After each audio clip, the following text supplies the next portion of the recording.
माननीय मंत्री जी। अध्यक्ष जी, मेरे पास जवाब आ चुका है। मैं पूरक प्रश्न पूछना चाहती हूँ। पूछिए। अध्यक्ष जी, डांग विकास क्षेत्र पूर्वी राजस्थान के पूर्वी और दक्षिणी हिस्से में उन जिलों को कहते हैं जहाँ दस्यु आतंक के लिए जाने जाते हैं। इनमें भरतपुर, बारा, बूंदी, धौलपुर, झालावाड़, कोरली, कोटा और सवाईमाधोपुर शामिल है। डांग क्षेत्र की खासियतें ये हैं कि बंजर भूमि, पानी की कमी, बीहड़ जंगलों के घिरा इलाका है और आर्थिक और सामाजिक रूप से पिछड़ा हुआ है। SC, ST और पिछड़ी जातियों का ये घर है।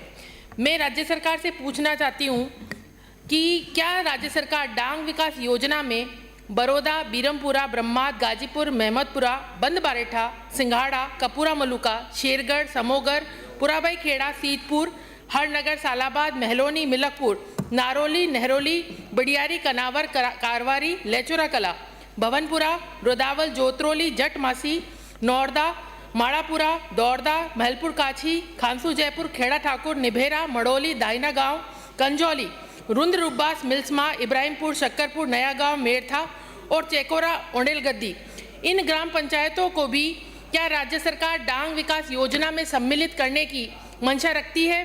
क्योंकि मेरे क्षेत्र का अधिकांश क्षेत्र डांग में आता है। तो मेरा सरकार से पहला क्वेश्चन तो ये है कि इन क्षेत्रों को डांग विकास में सम्मिलित करने की मंशा रखती है अथवा नहीं। दूसरा मेरा क्वेश्चन है कि डांग विकास योजना में आने वाले गांव ज़्यादातर उनका क्षेत्र जो है वन विभाग और सेंचुरी में आता है, जिसके कारण वहां पर विकास के कोई भी कार्य नहीं हो पाते हैं। साथ ही जो डांग का इलाका है उसमें सैंडस्टोन का काम हमारे यहाँ पर है और डांग विकास योजना के अंतर्गत स्थायी रोजगार की बात सरकार करती है। तो मेरा सरकार से ये पूछना चाहती हूँ कि डांग विकास योजना के अंतर्गत इस क्षेत्र को सेंचुरी से निकालकर स्थायी रोजगार हेतु यहाँ पर सैंडस्टोन की लीज दी जा सकती है अथवा नहीं, इसके विषय में सरकार जानकारी दें। चलो, दोनों प्रश्न आ गए। माननीय मंत्री जी। माननीय अध्यक्ष महोदय, मैं आपकी आज्ञा से डांग क्षेत्रीय विकास मंडल की बैठक 8/11/2025 को आयोजित हुई।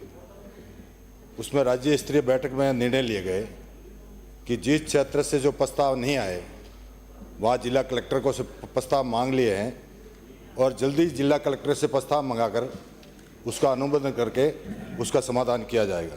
धन्यवाद। दूसरा क्वेश्चन था कि भाई फॉरेस्ट डिपार्टमेंट वन क्षेत्र में, तो मैं आपके माध्यम से कहना चाहता हूं कि जिस तरह से फॉरेस्ट का एरिया है और माइनिंग का एरिया है, उसको देख करके हमने फॉरेस्ट से अनापत्ति पत्र लेकर के उस क्षेत्र को भी जोड़ने का कोशिश कर रहे हैं ताकि जल्दी आपका क्षेत्र जुड़ जाए। तीसरा आपका क्वेश्चन था कि भाई भरतपुर जिले में आपकी कोई स्वीकृति नहीं हुई, तो 2 सप्ताह के अंदर अंदर हमारे सम्मानीय मुख्यमंत्री जी को मैं धन्यवाद देता हूं।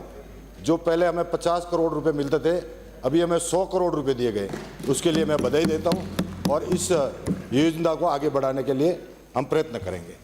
मंत्री जी का बहुत बहुत धन्यवाद। चलिए, अगला प्रश्न।